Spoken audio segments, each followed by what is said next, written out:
Hi everyone! Hello! Naimbag nga aldaw yung malem yung apo, ngagding-dingig.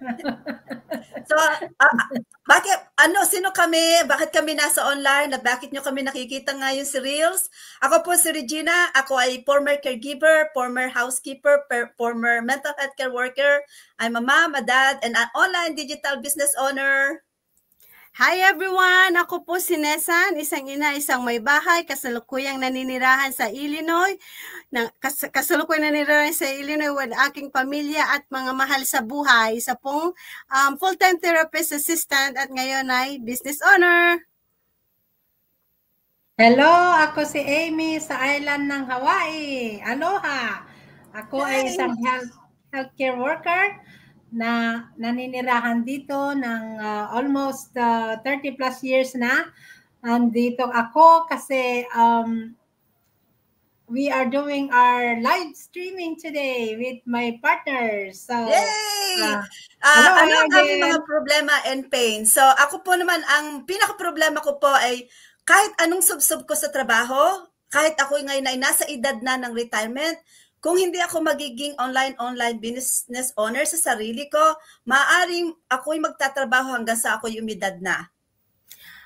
Sa akin naman po is, ang pinaka-basic ko po is yung aking family.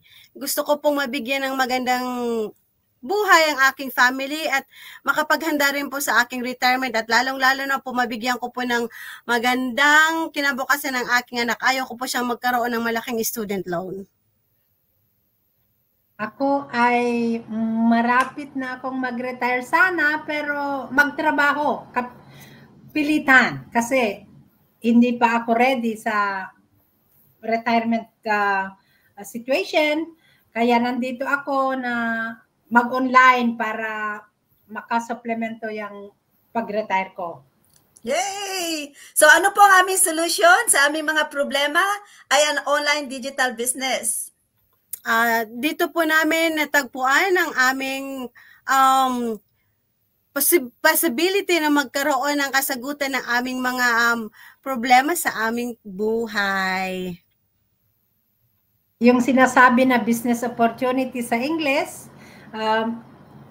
tignan ninyo anong ino-offer namin, baka ito ang solution para sa iyong mga problema also.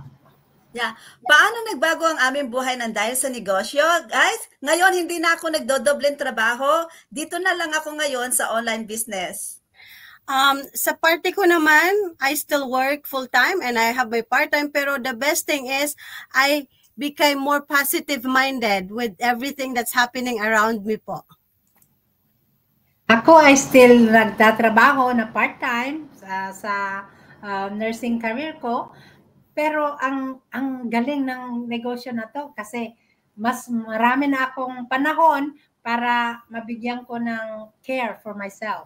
Self-care. Okay, magrehistro po kayo sa aming website. Hello, salamat po. Visit po kayo sa aming website. Bye for now.